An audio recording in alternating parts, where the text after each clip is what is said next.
the purpose of doing something, right? That why was always very important for me. I don't like HR because HR still has the negative connotation of hire, fire, and party planning. I've never been a party planner. That's not me. But I like the strategic component of how HR can affect the P&L and can be a cost center. Can be a profit center, not a cost center. You train, and now you're being asked, are you ready? Are you fit enough to play? And a lot of people may think they always say yes because they're afraid to be benched. But now think this through. You're not going to say yes if you're not ready. Because if you say yes and you're not ready, the coach either thinks you lied to him or you're not good enough. So generally, people are actually honest. Welcome to the Westbound Podcast. My name is Matthias Oertzen, founder and managing director of the Oertzen Group. Each month, we bring you international business leaders to share their personal and professional journey in North America. Thank you for spending time with us. And now, let's get to it. Hello, everyone. Thank you and welcome again to the Westbound Podcast, where we elevate the European business community. I'm excited to talk about a lot of different things today. I think we'll talk a little bit about soccer. I think we will talk about HR tech. I think we will talk about serial entrepreneurship. And today's guest is Timo Sandritter, and I'm very excited to speak with him today. Hi, Timo. Hey, awesome. Thanks for having me. Yeah, absolutely. Yeah, so I think there's going to be a breadth of different topics that we can discuss today, and I'm interested or very excited to see where this kind of goes. So maybe you can start and tell us a little bit about where you're from. I know there's some Canadian in your blood. I know there's some German in your blood, but now we're here together in the United States. So maybe you can get us started. So, by heritage, there's definitely a strong European heritage, right? I grew up for the most part in Heidelberg, on the Heidelberg area, but strong relationships to Canada through my father. Like I said, for me, the most part was really in Heidelberg. There was always a tendency towards, world travel, vagabonds kind of stuff. And so I knew that I wanted to explore the world. I wasn't quite sure if I'm end up in Canada, the US. It seemed likely, but it could have been Sweden or Brazil, right, for what I care. And I also didn't know how long, right? It was never, I'm going to set in stone what I'm going to do for the next 30, 40, 50 years. It was more a matter of, what do I want today? What do I want tomorrow? And how do I get there? And where do I have to be to get there? And so it's one of those things that one thing led to another, almost like a compound or ripple effect. That's a nice segue, but it's a little bit too early. We'll get there. Well, that's great. Yeah. So you grew up in Germany, Heidelberg area, played a bit of soccer, right? A little bit. Yeah. Okay. How you? I think you made it pretty far for like amateur soccer, right? Amateur soccer. Yeah. I was decent for amateur soccer. Right. I don't think I had the dedication and the discipline. Yeah. I had other priorities at times, like when my friends had to train 2-a-days and really take it serious. Yeah. I liked hanging out often more than I liked practicing. Sure. I was decent. I had an advantage that I was physically strong, right? I was tall. Yeah. And then I had broad shoulders and I was physically strong in general. Right. And so that has an advantage. Yeah. I was technically skilled. Yeah. My endurance was terrible. Yeah. I was just lazy. Okay. And so do I believe I would have gone all the way, ever play pro for like a significant club? Absolutely not. Didn't have the talent either. Okay. Right? Not the discipline, not the talent, not the skill. Yeah. But I think it was an incredible experience for me, growing up playing soccer, being part of high-performing teams, having friends that are great soccer players and seeing the dynamic and the discipline and the work that they have to put in. Yeah. And I take a lot of my analogies and even my work ethics and the stuff that I do in my world from sports. And so for me, growing up playing sports, it was the most common thing, right? It was way before cell phones, and it's definitely before all those fancy computer systems that they have now. And so the only thing we did is we played soccer. Played soccer, yeah, exactly. And I think it eventually brought you into the US as well. So we'll get there in a little bit. Yeah, that's I think that what a great analogy. It's high performing teams, right? And really achieving something, winning, also learning how to deal with loss, right? And then coming back from loss and becoming stronger. I think soccer can teach you a lot there, yeah. And I think you played with a few pretty known soccers, or anyways, they're in your Universum would be the German word at this time. So that's really cool. So tell me about how you came to the US. Was it through a soccer? It was by plane. Yeah, by plane. Okay. By plane. Yeah, by plane. Okay, good. No, not by boat. Okay. Yeah. So realistically, yeah. For me, the chance to play in Europe was fairly limited, right? Just because I knew I had a ceiling, and so the other option is, well, I would love to study. Right, and I can go to German university for free, right, and that's great. And I did partially, right? I went to a German university, and that was also great. But I also knew that I can explore. And I wanted to potentially go to the US or go somewhere else to not only continue my higher education, but potentially even go for a PhD, go for a terminal degree. Well, in the US, school is very expensive, right? You have to pay tuition, and in Europe you don't. And so, an easier way to go to school in the US where you don't have to pay for it is to get a stipendium or get a scholarship. Right. And so my pathway was like, well, I'm just going to try to play soccer. And this was a long time ago. So soccer in the US was not quite as mature, meaning almost everybody that can fog a mirror gets a scholarship. and so it was much easier to I think you're underplaying it just a little bit. but it was fine to get tuition money and so forth to play soccer here. And so that was a big driver. I didn't come to the US to play soccer. I came to the US to go to school, and soccer helped me pay for school. Okay. So different purpose, but same outcome. Sure. Yeah. Excellent. And where did you play, and where did you end up getting your degrees? So I'm There's a few degrees. So do I go really deep now? I'll just give us a little bit of an overview. I think it'd be interesting because it kind of makes the story of the rest of your career. Well, I'm going to throw my degrees at you and the institutions where I got them from. Okay. And then I'm going to put a red thread in between them because they actually do make sense. Okay. Right? So my undergrad was industrial engineering and economics, and that was great. My father always said, hey, if you don't have a real job, playing soccer is not a real job. So you can get a job or you continue going to school. Okay. Well, a lot of my family is in medical school. I was in medical school. I was like, I'm definitely not going to do that. So what else could I do that takes a long time? Right? And so for me, it was like, well, let's go to law school because that takes a long time. And so I did undergraduate, and then I did law school. And I had a passion for people. Even in law school, I specialized in employment and labor law, more on the general counsel side, on the in-house side, not as a solo practitioner. But I really enjoyed that part.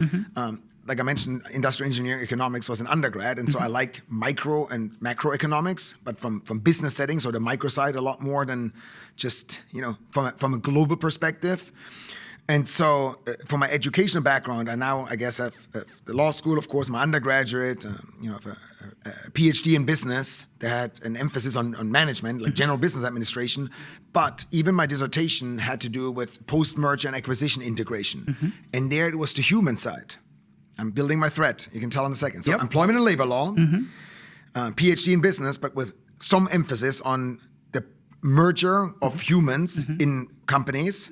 Then I went back and got a master's. That was more like in political science and public affairs. That was a general interest because I like political science, I like history, and I think you have a lot of repetition of history in political settings. And then I also went back to school again to get another PhD in organizational change and leadership.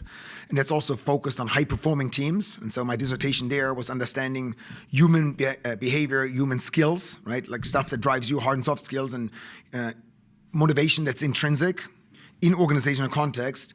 And then another master's in people analytics and institutions, Harvard, University of Southern California, Columbia University. I did a postdoc at Cornell. I did a short stint at the Harvard Kennedy School. So lots and lots of different institutions. I don't want to name a favorite. Because I may have somebody listen to either one of them. And so I'm a big fan of learning. I'm not pushing degrees, right? I want to say that every time, despite having gone to school a lot and having spent a lot of money in tuition, I was not smart enough to simply do it. And so I needed a framework. And in academic settings, right, you have to follow a curriculum.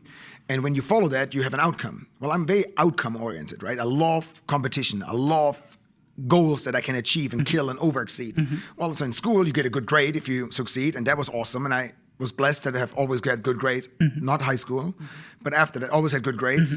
And I was always able to check those boxes that had it just been me teaching myself, I may not have had the discipline to really go through a program, where now it's like super motivating to me. I love doing it. I love collecting degrees for that purpose. I'm going to say one more sentence to all of that. That overarching theme of all of my education truly was the people-centric component, right? It was always people-related. Whether it was people in an organizational setting, when it was people on the individual side of performance acceleration, whether I include my sports world in it, and that I'm still, part of, it's always been people-centric.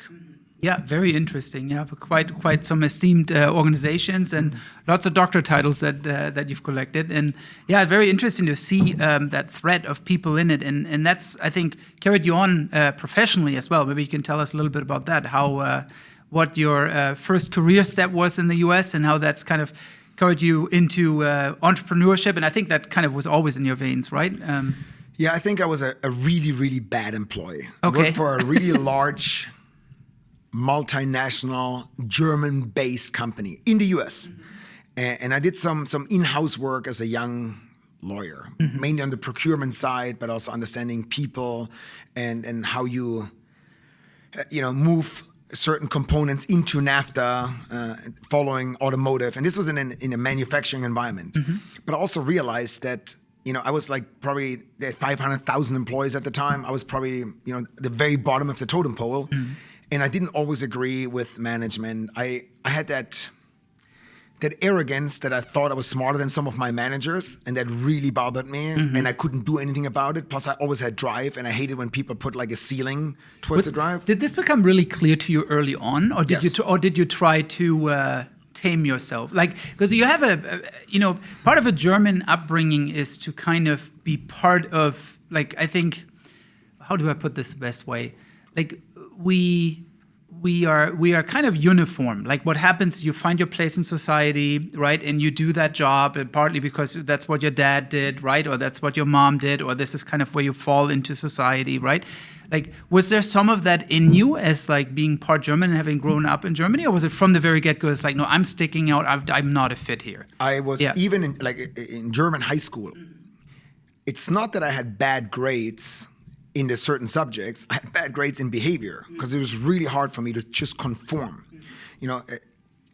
The purpose of doing something, right? That why was always very important for me. So when a teacher, and I went to a very old school with very old teachers, that means that, some of them grew up through like this very German regimented World War II. I can and relate. past that, right? And so we had teachers that, my aunt had the same teacher as me, and she's much older. Yeah.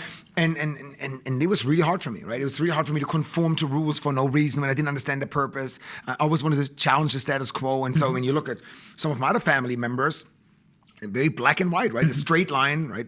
My cousin, who's the same age as me, he went to gymnasium, met a girl when he was like 14. He's now married to her, has 3 kids. He went to medical school, and then was a chief or so at the University of Heidelberg hospital setting. Now he's by himself. He opened his own clinic and has a few other physicians work for him. It's a very straight line. Right. I'm more like a zigzag kind of guy. Okay. My friends were all, I guess, a little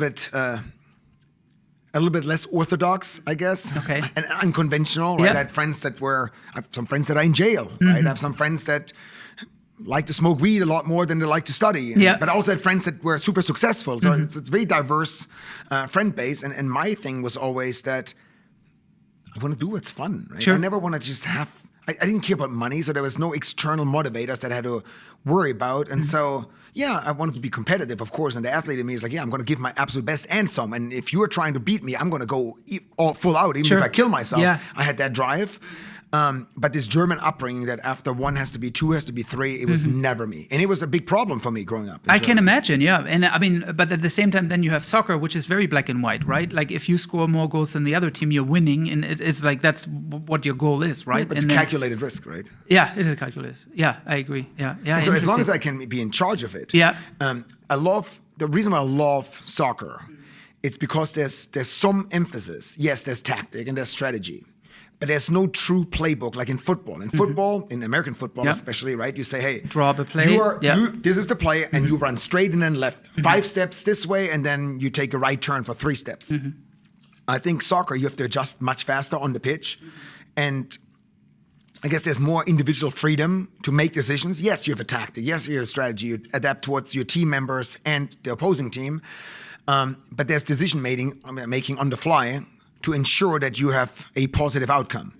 And so I don't have a problem putting rules and regulations for my own life, right? I mean, I follow a schedule, right? I say I have OCD. I've never been diagnosed with OCD. I don't have OCD. I just like everything on my phone is always super categorized, right? I have a plan that I come up with every day that I do. I have my reminders. And so technically rules that I put for myself. it's just different than I put rules on myself versus you putting rules for me. Sure. Yeah. Especially if I don't agree on those rules. Yeah. Yeah. And that was my challenge, especially, like I said, in a very old school German gymnasium. Yeah. Do you remember when you figured out that was actually strength and not a weakness? I haven't figured it out yet. Okay. I've been told a few times that, I mean, they used the analogy, well, Timo likes to make omelets, and he definitely cracks egg to do so, right? Okay. And so there was always this, and I had one of my first jobs, and it's like one of the only jobs that I had in Germany. There was like a Werkstudent, right? That's something that I did, and the lady, and I remember, apparently, and she told me this within the last 10 years, I saw her again for coffee, and she said, Timo, I told you to do this and this and learn how to type with like 10 fingers. And he said, I'm not going to do this. I'm going to have an assistant do that for me anyways. And she looked at me and said, you're going to be a priest, a judge, or an entrepreneur. And apparently, I guess I'm one of the three. I don't know which one yet. But I always had a little bit of that. I don't want to do this. I'm not going to do that. Okay. Yeah. But I'm going to do something else that I want to do really, really well. Right. Yeah. It's interesting how that is. How you knew this from the very get-go, but then again, your studies, they were interests of yours, but they all really had a common theme as well. Which probably is a good segue to your professional career. Maybe you can walk us through that a little bit. Like, so you were entering this or exiting this German multinational, shall we call it, and then what was the next step? So I tell this story where I'm meeting those super smart geeks, and geek is a term of endearment, right? Not an insult. Mm-hmm. And they were just incredibly technically knowledgeable. Well, and so I say that we had this company that we started. It was in the early 2000s. It was voice over IP when people still had desk phones, right, and or home phones. Yeah. I remember that, but there was a period of 10 years where voice over IP was really, and it was big, but this was the beginning of it. Yeah. It was very disruptive, right? Okay. It was not the whole analog line where you plug it in the wall and go grrr, grrr, whatever, but rather voice over IP. Yeah. And so with those super smart people, and I say, hey, there's a few of us, the really smart ones that knew how to code, and the very handsome one that didn't. Well, for obvious reasons. Which one were you? I don't know why that's a question. I thought it was self-evident. No, but so I didn't know how to code, but I loved this. Hey, let's grind. Let's go from like a really good paying job, or back then what I thought was good paying. Leaving that company to no pay, sitting there with guys. We had no debt. We were a whole bunch of kids. I mean, this was 20-something years ago, over 20 years ago, right? So we were a whole bunch of kids that had no clue what we're doing. We're like, well, I guess we can monetize this, so let's try to sell something. And we pivoted a few times of what we're selling. Are we selling hardware? Are we selling software? Are we doing subscriptions? Are we selling the training? It was open source. That means we gave the software for free. Now we have to monetize that. And I tell people, and this is a strange analogy, but it makes sense, that I came to HR or the people practice like the version to the child. Not in terms of divine intervention, but you had the super geeks that all knew how to code. Well, I don't even know how to turn a computer on, and so I did what they couldn't do, but what also needed to be done. And so I was like a self-taught HR practitioner. By then, like I mentioned before, I had my law degree, and that was nice and okay, but not a lot of experience. And I had a master's, and I focused that somewhat on the people side. And then I was very blessed that I was encouraged to meet with a local company's CHRO for lunch. And so him and I met all the time, and I basically like rapid fire questions, 100 questions, 200 questions, 300 questions. And I quickly learned that, well, the beauty of HR, it's not so black and white. If you take the rules away and all of that stuff, right, the statutory compliance, it's very gray. And I love that, right? Because it's up to interpretation and understanding certain environments in a certain contextual setting. And I absolutely fell in love with the people practice. I don't like HR because HR still has the negative connotation of hire, firing, party planning. I've never been a party planner. That's not me. But I like the strategic component of how HR can affect the P&L and can be a cost center. Can be a profit center, not a cost center. And that has been a big driver for myself over the last 20 years. Yeah. So you were in this voice over IP company that you make it sound like it was a couple of geeks, endearing term again, right? And then you're kind of building this company, but that turned out to be a pretty decent exit, right? You guys sold the business, I believe, and you moved on, right? Yeah, we grew the company, right? Yeah. We started, and then we bought a company. I think the first one we bought in Kansas City, and then we bought a company in San Diego. And I actually wrote my dissertation on that M&A work that I mentioned earlier, post-merger and acquisition. We were actually us buying another company in San Diego. Okay, and in your meantime, you wrote a dissertation. And I wrote a dissertation on that acquisition. Yeah. And I looked at how the satisfaction and performance changes from acquiree to acquirer employee and manager, and so I did a whole bunch of multi-analysis of variance to compare the different factors and all of that. And it was super interesting because it was not a dissertation in theory; it was a dissertation in practice. You were doing it in real life. It was a company we bought, and it was real people, and I knew the people on the other side, and so forth. And that was fascinating to me. And then, so we bought a whole bunch of companies, and one in Atlanta. We opened an office in England, and grew the company. Fairly successful, right? Grew the hardware side, grew the software side, and then transacted.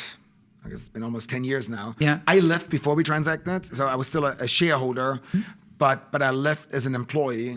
It was time for both sides. I mean, I wasn't asked to leave, and it was really hard for me because I'd hired a guy to become the CEO of my company and my boss, who became by far one of the three people that are in my no-flight zone, like one of my best friends, my mentor, like a guy that I think hung the moon, and I had to resign to him. And when I had that conversation, I almost threw up in the trash can. I bet. It was awful, right? And this is a guy that I owe more than I can ever pay him back to, and so it was really hard. Yeah. But I felt like I couldn't give the company anything else because I'd given 10 plus years and everything, and I had multiple departments report to me. I took over, tech support, and I had legal. I even had a coffee shop. How big is? What are we talking about? The size of the organization as you were exiting? I mean, in revenue, it's probably confidential, but it's high double digits, and we had about 300 something employees in multiple locations. Yeah, and it was a SaaS, so you can multiple was nice, and it was a nice exit, and I mean,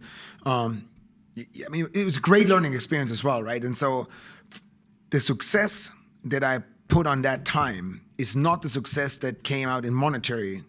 It is the success of the learning experience. Really, when you're a young lawyer, you don't know anything. You don't know theory. But the fact that I had to do everything that needed to be done. I mean, I put my desk together. We ran Kubuntu or Ubuntu, which is a Linux-based operating system. I didn't even know how to spell Linux. I was like, what is this thing? I had to put my computer together and then ran this thing. And I mean, my dad came visit from Canada, and we put the desk together at 3 a.m, like, right? And we're grinding, and I loved that. And there was so much learning over those 10 plus years that itself, even if we never transacted and made money or anything, it would have been such an amazing experience, way more than going to school, getting a PhD. Yeah, absolutely. And also, I mean, we talked about that large German national that was, I guess you could have argued that was like the traditional path that was kind of meant for someone, right, who studied law in Germany or here, and then has a international background, German background, right, and then joins a company. Then you join this startup for 10 years. That's really the way you really follow your passion. It's actually paying off because it's really taking off, right? And then to say after 10 years, how most people would have probably thought, I've made it. And then to say, no, I can't give any more to. Tell me a little bit about that moment where you decide.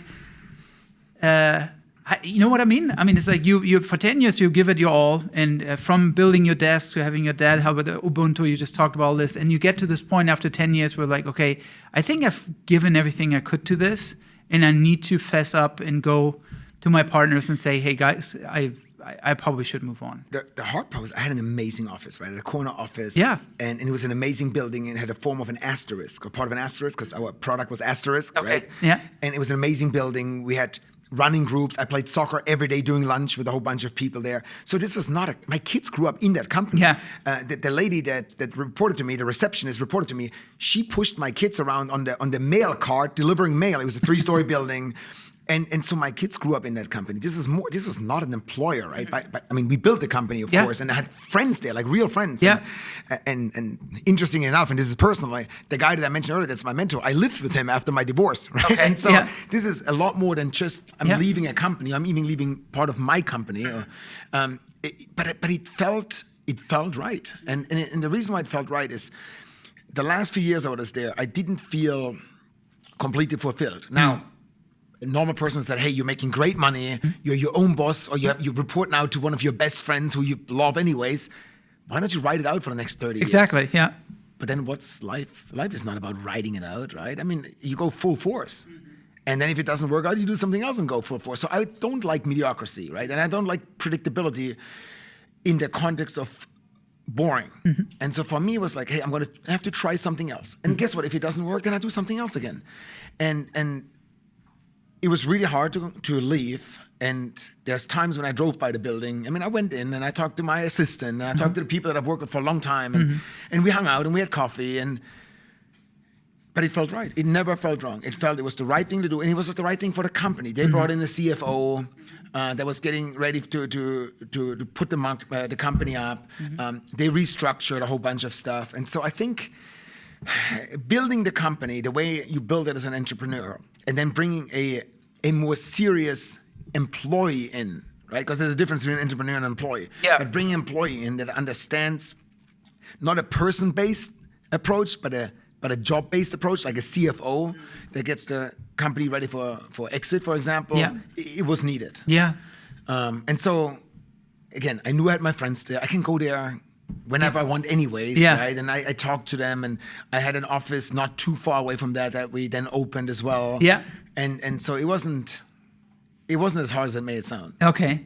Yeah, it's interesting how businesses take these different leaders, right, through the different stages. Like the entrepreneur who takes it to a certain point, and then you really got to get someone in there that's a little bit more organized. Well, I'm not trying to insult entrepreneurs, but like have a different, right? It's a different type of more structured approach on the kind of middle, and then you get to the very large companies where now you're really looking at a corporate athlete who completely operates differently than either one of the two.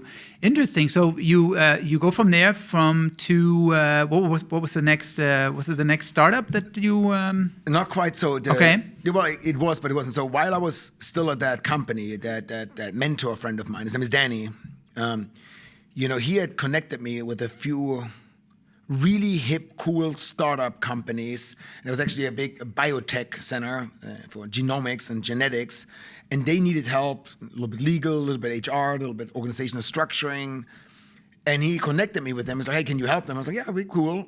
And I started helping them. Now, at some point, I remember he asked me, he's like, hey, was it good? Was it financially good for you too? And I was like, what do you mean financially? He's like, well, I assume they paid you a lot of money to do all of this stuff. I was like, I didn't charge them. I didn't know I could charge. I thought I was supposed to do this because you tell me to. And so, but it was fun, and I still laugh about it because it's fine. But I never charged them. It was fun to work with a variety of different companies and helping them get from B to C, not from A, right? They have A figured out, maybe B even, but from B to C, from C to D, from D to, and so forth, and bringing my expertise in. And I really enjoyed that. And so I had started a management consulting firm. There was 3 partners and then a few employees underneath it.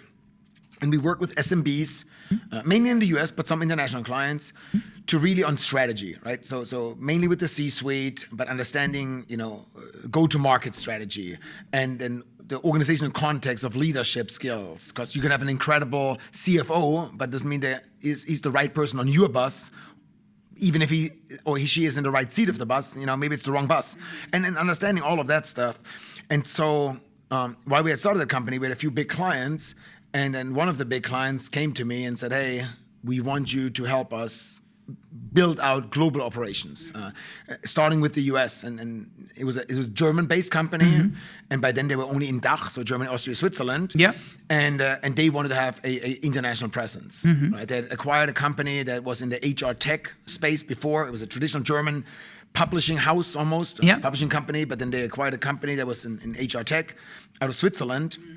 And they wanted to take it global. And so I ended up agreeing with them where they basically take over my consulting firm and I become an employee of that company.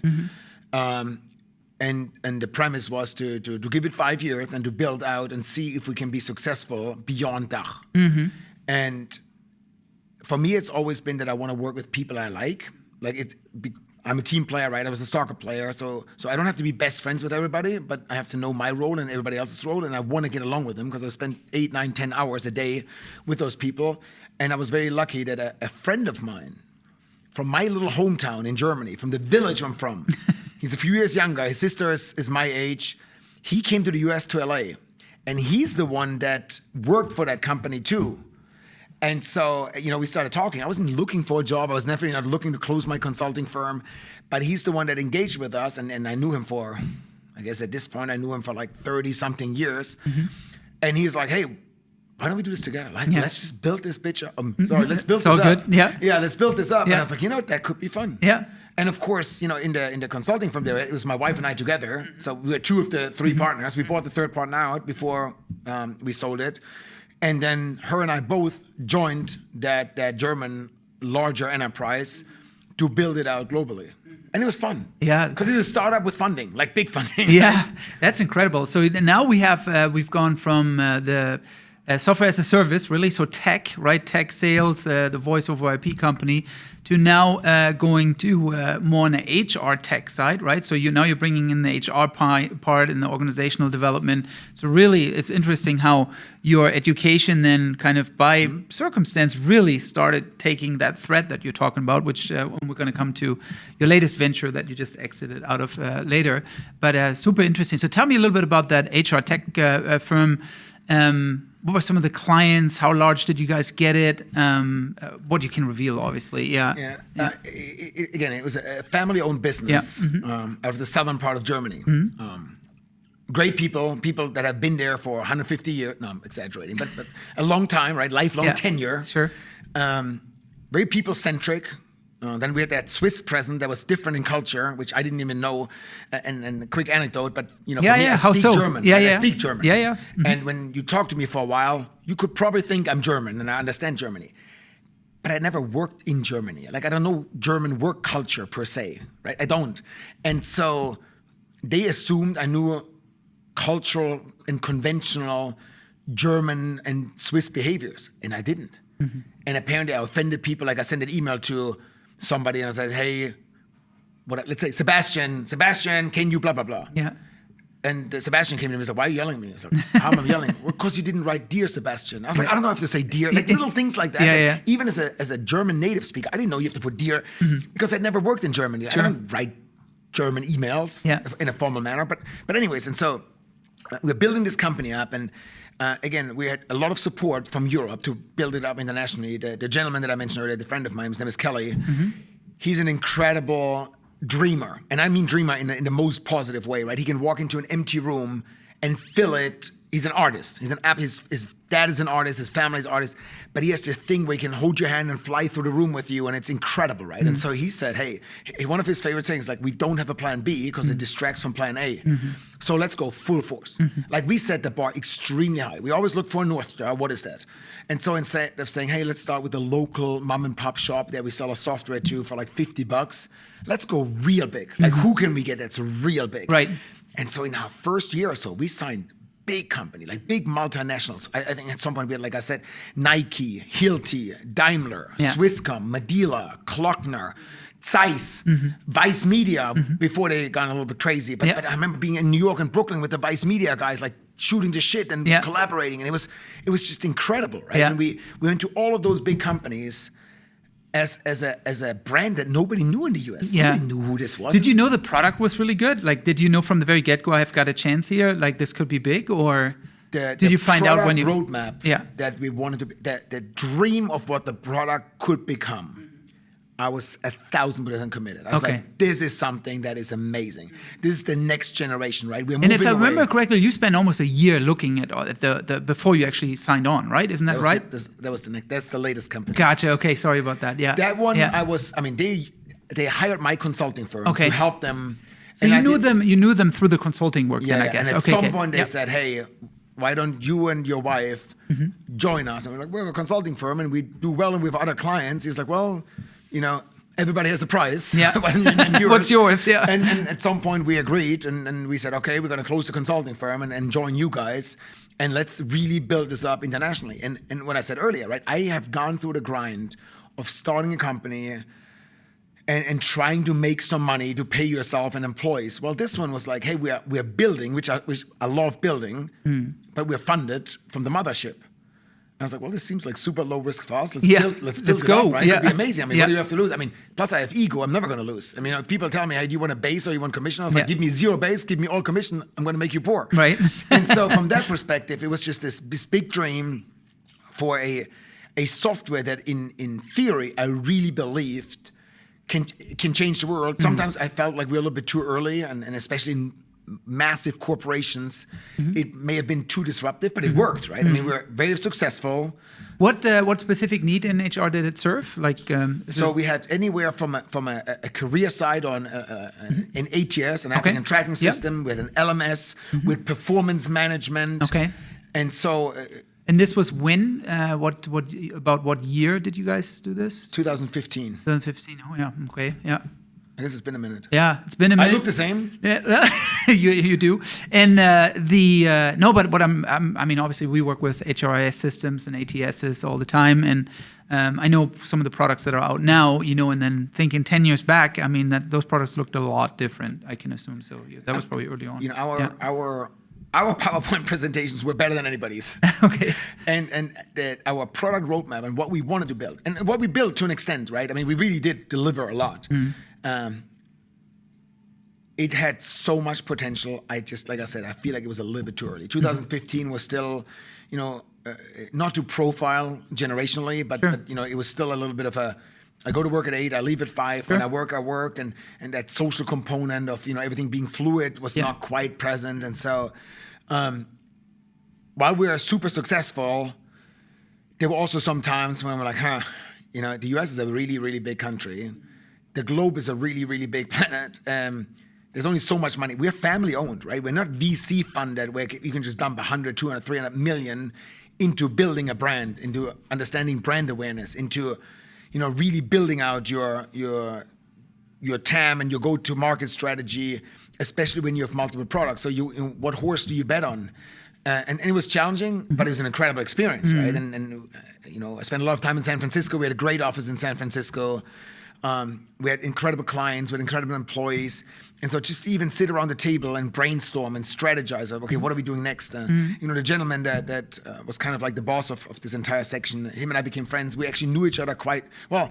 I met him before I joined the company at HR Tech one year, and we clicked on the interpersonal level. And so he came to the US a lot. He knew the US and the fact that Europe is probably a few years behind certain trends, right? Not in other stuff, but but what happens in the US will probably come to Germany in 5 years.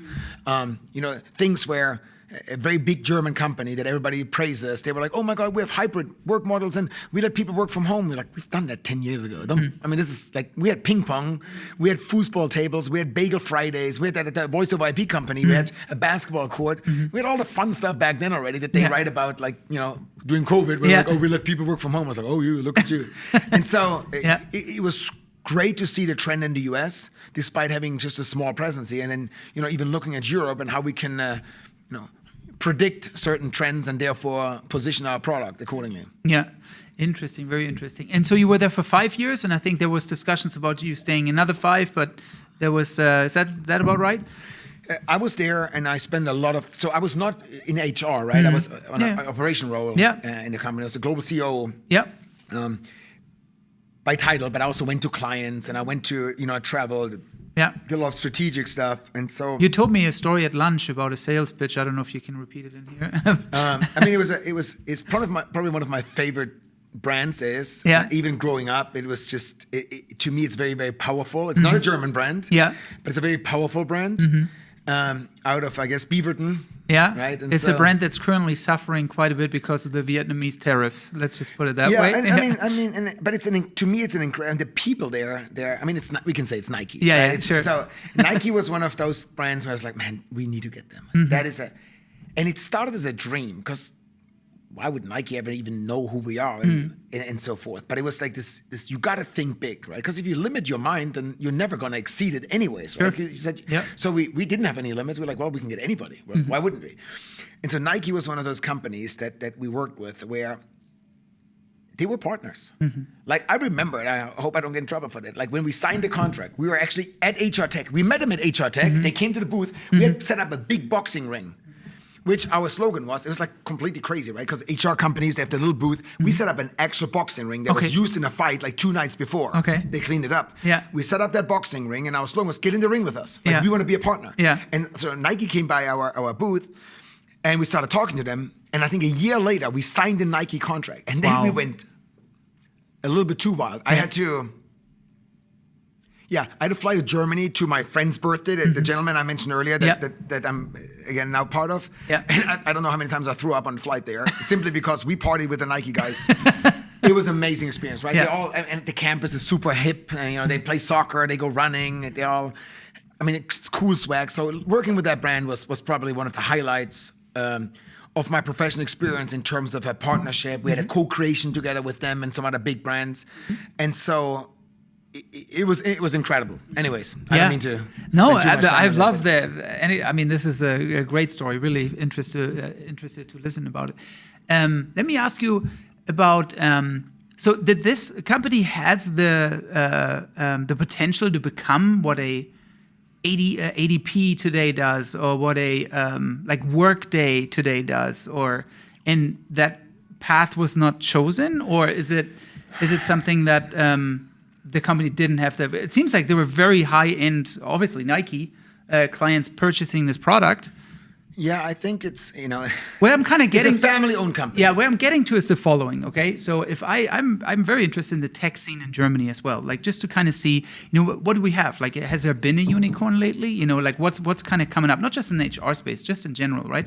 And it's just really scary how far behind Germany is. And Germany, arguably, is the powerhouse in Europe, right? So therefore, Europe is behind if you compare it to all these startups, whether it be HR or any other industry for that matter. So I always, and often if you look back, you see some kind of German or German-speaking, DACH region origin of some kind of product, right? Really early on, right? That could have been Workday today, or could have been I don't know, Google Maps or Google Earth. I think was another something that originated in Berlin, I believe. The funny part is, and I'm part of an organization that's German now, that they've been around for 28 years.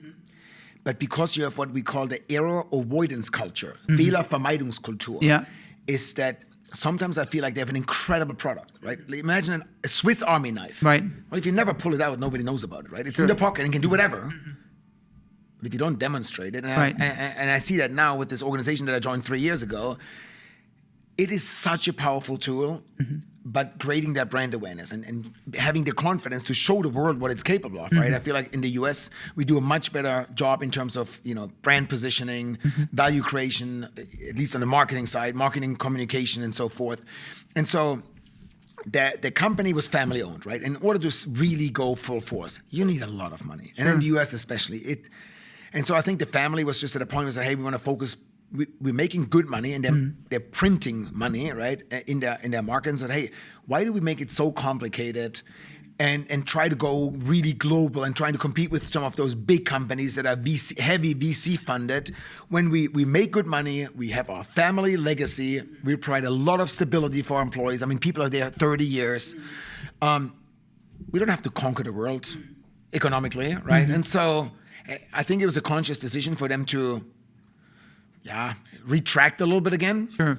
For me, my departure was more a matter of, there was a point where I flew to Europe almost every other week. Sure, yeah. And you had to almost be in Europe to know what's going on. And, right. Despite that I had a fancy title, I was like out of sight, out of mind, and it was really hard for me, especially when the Germans all get in the room and I'm like on Teams or on Zoom. This was before we had Skype, I guess. Skype, I guess, yeah. Yeah, and it's just really hard to do other than flying over there. And then, I'm an American, right? Sure. By thinking and by everything. And to combine that with a lot of Germans, it was sometimes an uphill battle where I was tired. Yeah, I totally understand. I mean, I can absolutely relate that.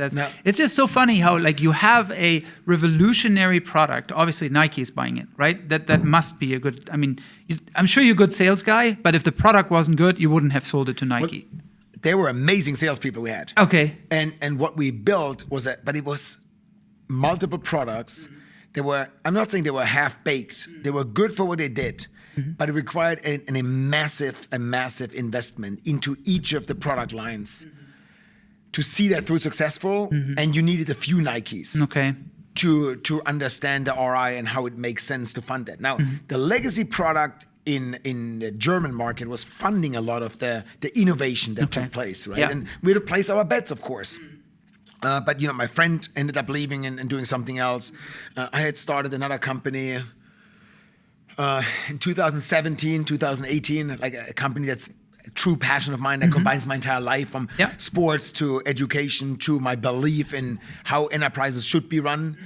And so for me to decide that it's time to move on after 5 years, it was the perfect time. It was time to go. To say it, right? Now, it wasn't the perfect timing in terms of where we are with the world. I didn't know that I would leave in February, and in March the world shuts down and COVID hits. Oh, so this is 2020. So this is now we're in 2020, right? Okay. And so I'm like, well, perfect, because now there's definitely no plan B. Yeah. Now we're going to go full force. And we try and figure this out.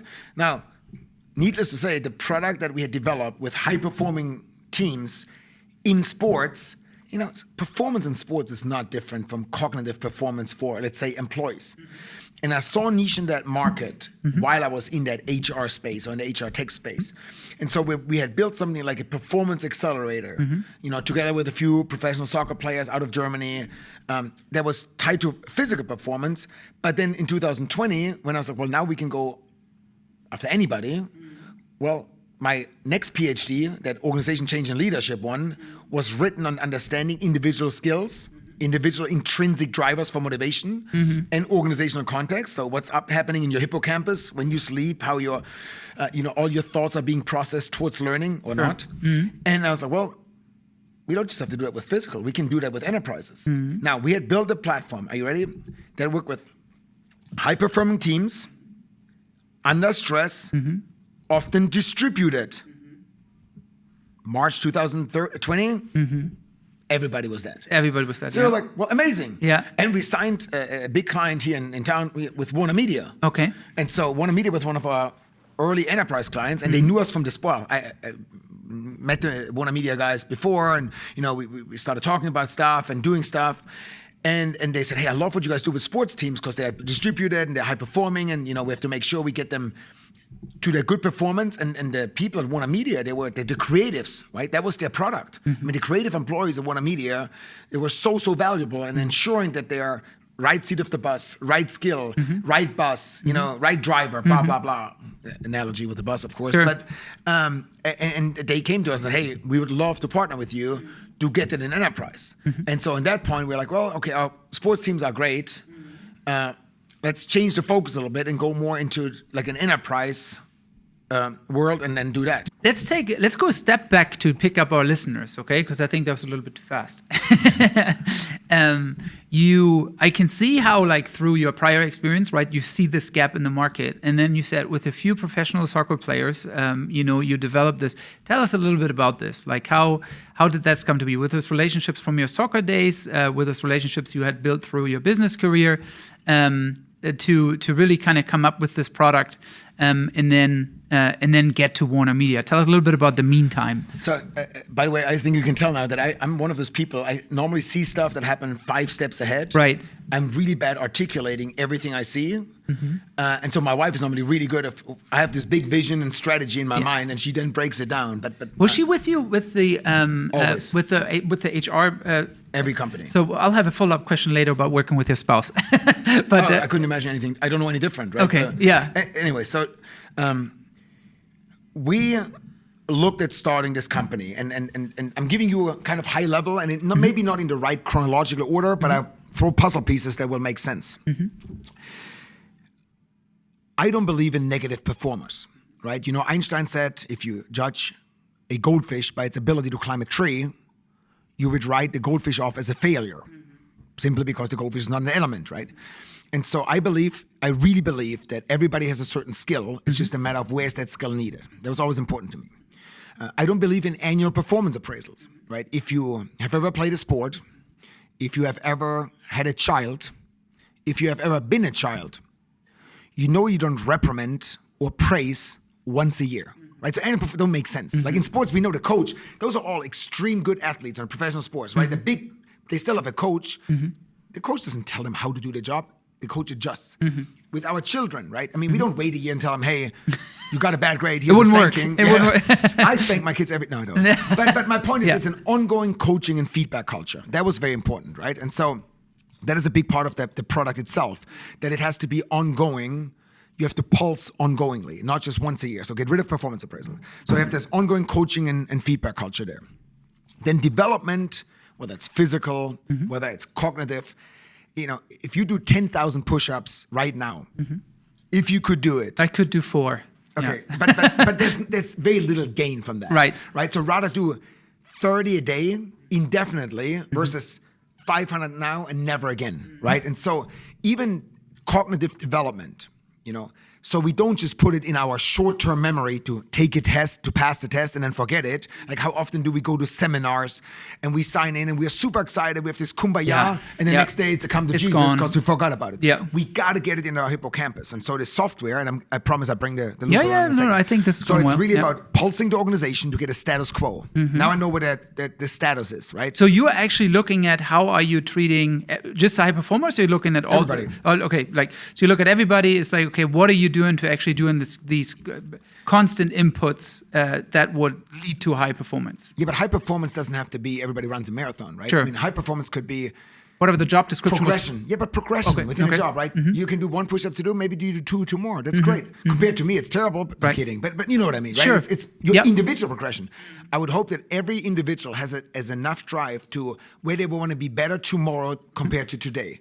We as humans, we are not meant to sit still, right? We know through our adrenaline, fight and flight, right? We're in a situation, stress, fight and flight. We're going to fight or we're going to run away. Well, either way, you need to be physically fit, running or fighting. And so we know that human behavior, our brain, the way it's conditioned, it's important to have some purpose. And even if you don't have purpose at work, right? Where hey, I'm standing at the assembly line, I don't care about the job. At least I get my purpose from going to the soccer game on the weekend, right? So but why not have it at work? When you spend 8, 9, 10 hours at work, you might as well just enjoy what you do and be good at it. For sure. And we know people from a lot of research, and this is not my research, that people ultimately want to do a good job. Not just to please their employer, but even for themselves. And so, we pulse the organization. Then we develop the individual based on what the organization needs, right? Through micro-learnings that are not just short-term memory, but really deep embedded in hippocampus and processed as learning experiences. So you have pulse, develop, and then you measure performance. Because otherwise, what's the point of doing the development, right? The first pulse is to get status quo, then the development happens, and then you measure whether the development was effective or not.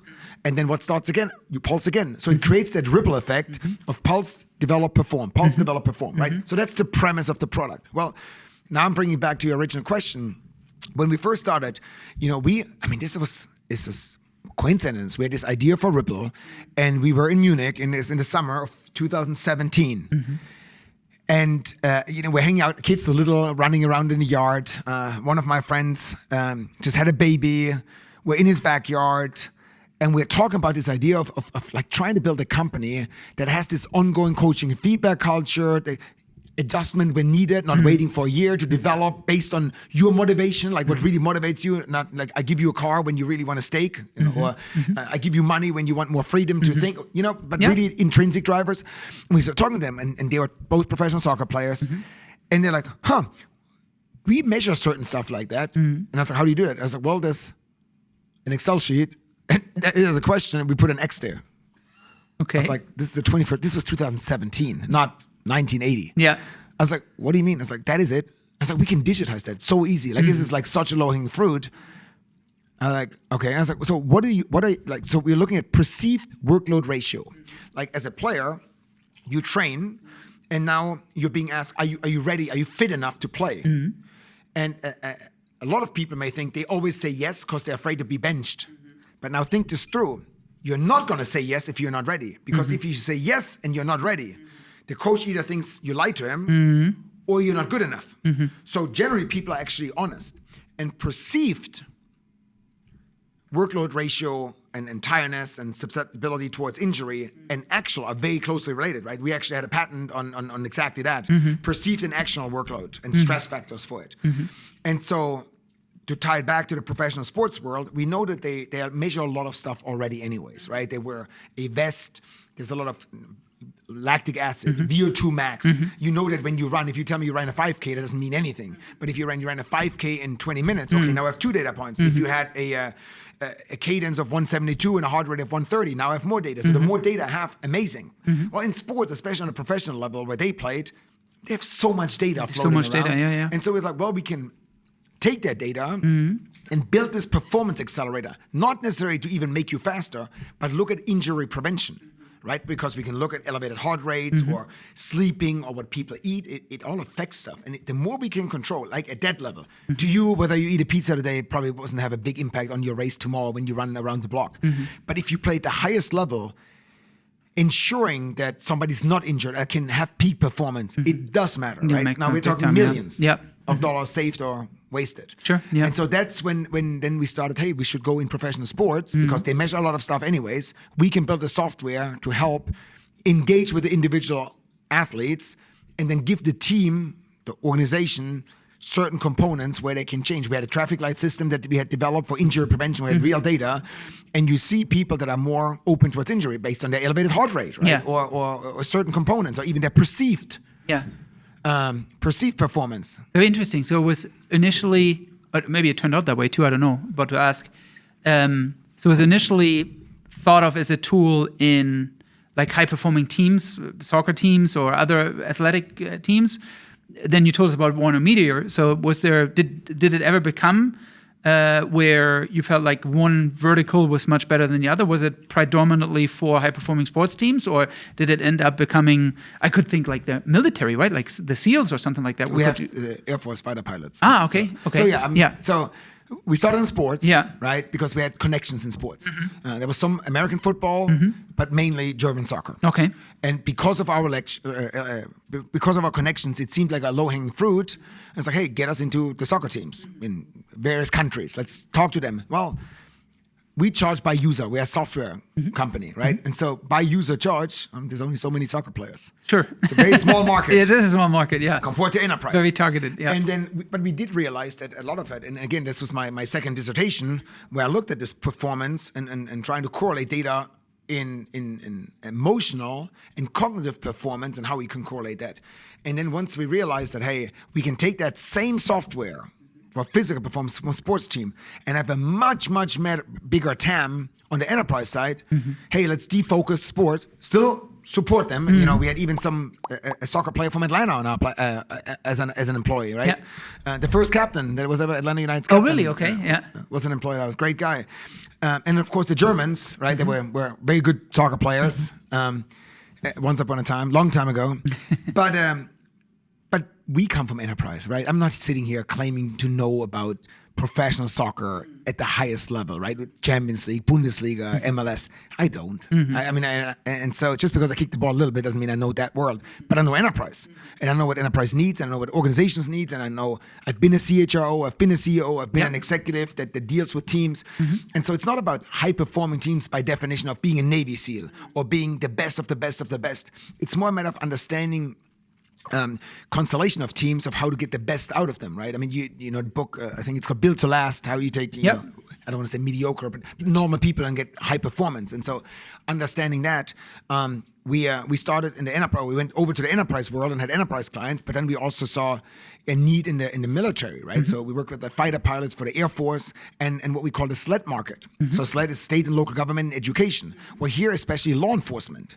In law enforcement, you have individuals that, and I didn't know that, right? Because I can't claim to know law enforcement. Right? I've never been a police officer, but when you're in the military, you go off to war or to a war zone, you deploy, and then you come back. And when you come back, you're at home and it's normal. Well, a police officer is in the same era. Like you often live where you work, and so there could be high stress impact situations, but you don't leave those, right? Because you live also in that same area, community. And you do it next day again. And then all the stuff that happened, I mean, I have such respect for police or law enforcement in general, because they not only have to worry about the bad people, now they have to worry about the media. And I agree, there's a few really bad situations, but you know, the police officers I met, yes, there's a few bad ones, just like there's everywhere in the world.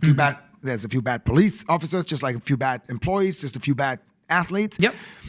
But all of police now constantly has to worry about being turned to be the bad guy. Now imagine you have to worry about the bad guy in that situation. You have to worry about the media, or the media potentially, the angle someone making a video and then someone twists this to fit their story. I've seen it so many times. And like I said, we've worked with incredible law enforcement officers who are motivated, and that's the part that really had a big change of my heart. They're not motivated because they have a gun or a badge or some power to arrest people. They serve the community. And when you spend time with them and you talk to them, I mean, they're not highly paid, right? But they risk their life for you. They're here to serve the community, and they really do serve the community. I did a ride-along. I spent time with them. It's really incredible, right? And so a big part of our software has gone into that law enforcement, you know, there'd be sheriffs or police forces or even Department of Corrections, where you have high stress level and you have to be high performing, right? Because you don't pay attention, it could end up bad.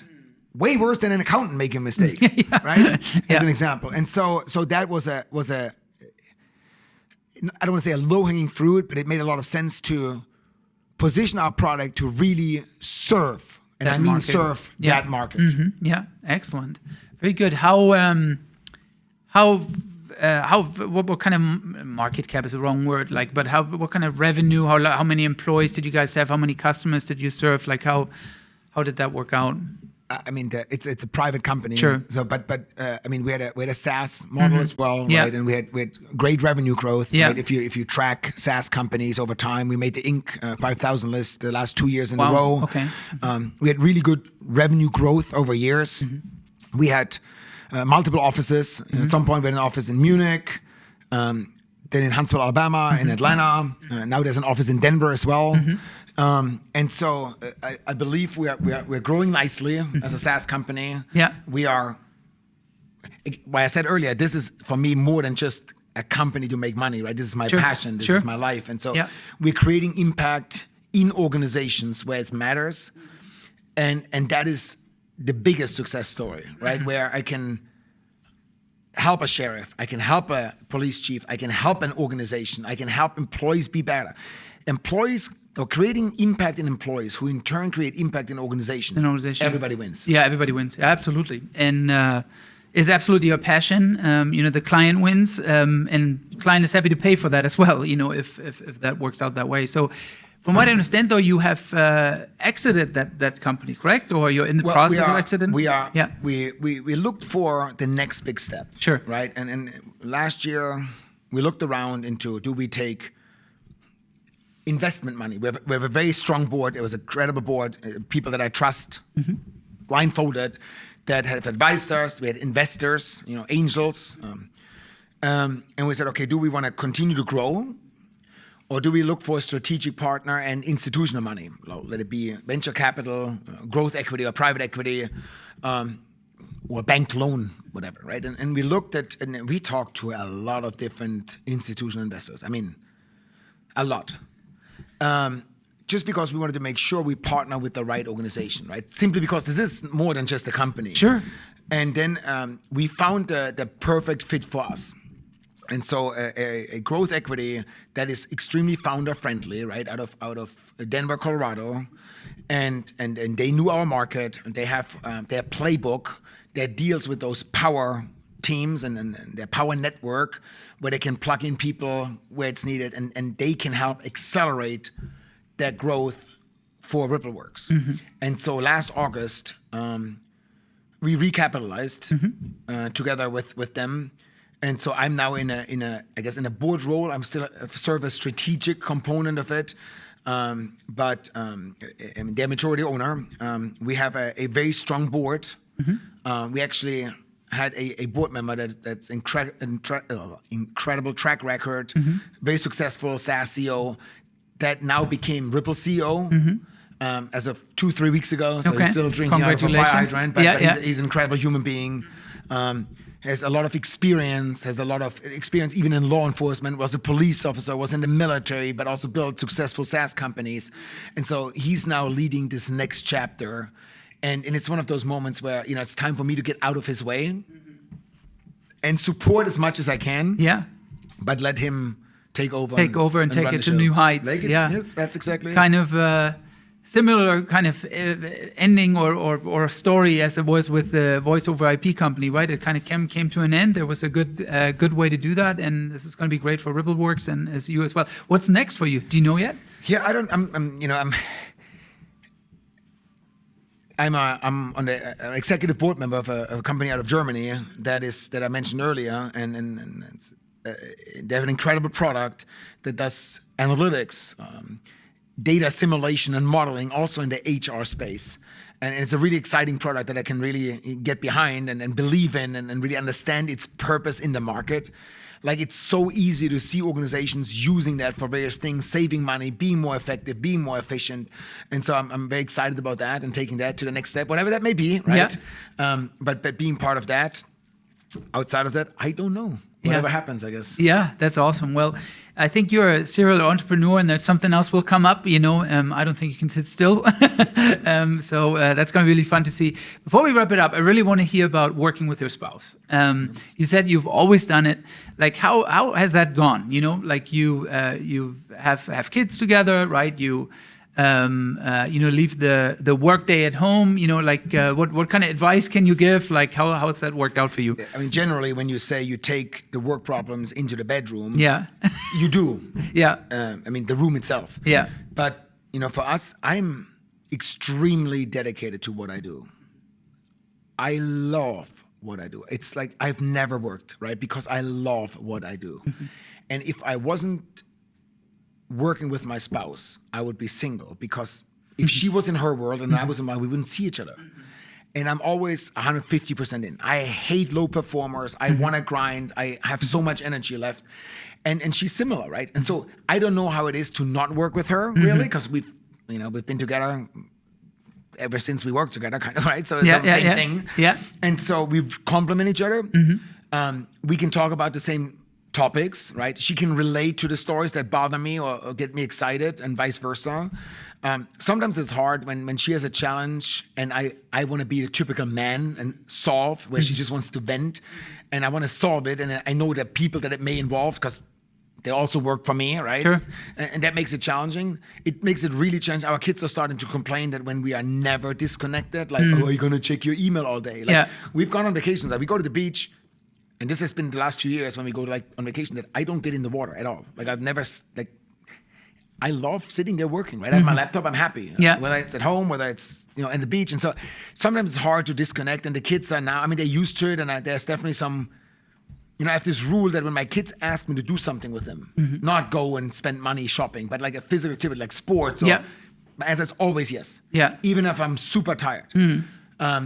And I have to remind myself a lot more that is way more important. And there's the saying that everybody can be a good CEO, whatever it is, but only I can be a best father dad to my children. Yeah, very true. Yeah. That is the only role only I can play. Yeah. And that is definitely the emphasis of it. Now, the good news is, my wife and I working together during COVID, our kids had to be in the office. We sent the employees home. The kid did their schoolwork in the office. And we as a family, we just stuck together in our little bubble. Yeah. And it was awesome for us. Right? Yeah. So it really sounds like you found a great way to connect your career with your personal life, and keep performing at a very, very high level. So really admire that. And thank you. Yeah, I really appreciate you coming out and telling us about you. It's super interesting. Really enjoyed it. And then we always like to ask, like, where can people find you? I'm assuming LinkedIn profile. Like, what's the easiest way to get a hold of you if they have any questions or any interesting business ventures or whatever it may be? Definitely LinkedIn. Yeah. Right. This make me sound old, but I may have a profile on other social media platforms, but I'm not using them at all. I had it to see what my kids are doing on Instagram at some point, but I don't do any of that stuff anymore. LinkedIn is definitely the best way. The best way to do it. Okay, excellent. Well, Timo, thank you so much. I really appreciate the discussion. Fantastic. And to all of you, I hope you liked this episode. If you'd like to leave any comments about this particular episode or suggest any new guests, please like and subscribe. We really appreciate you all listening. Thank you.